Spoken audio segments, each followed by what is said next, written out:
ریس ریس بلند شو برو مدرسه. آی کت خدا داشتیم، حالا دیگر شما هم به من تیکه همی میاندازید. تیکه چیه نفله؟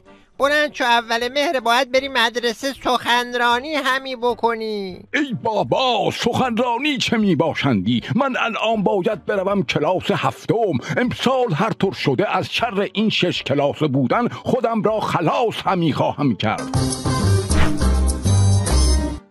خب ریسیس خطوط موازی را تعریف کن ببینم. خطوط موازی؟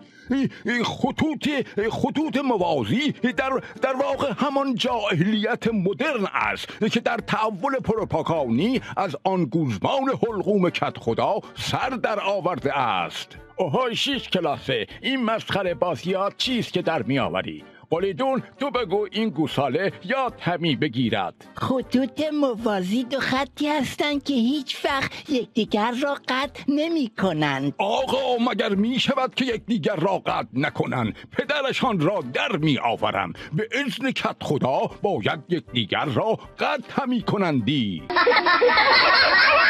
اصلا درس ریاضی و این حرفا را ولش همی کن. بیا پای تخته نقاشی بکش. کشیدم. چه کشیدی؟ یک گاو که در علفزار میچرد. علفش کو؟ گاو علف را خورد. خب گاو کو؟ گاو علف ها را خورد و همی رفت. بچه ها این گاو 6 کلاسه را از کلاس من بیرون همی بیندازید. 6 کلاسه رفوزه یه بری برو تو رو چه به کلاس درس، برو همون طویله کت خدا.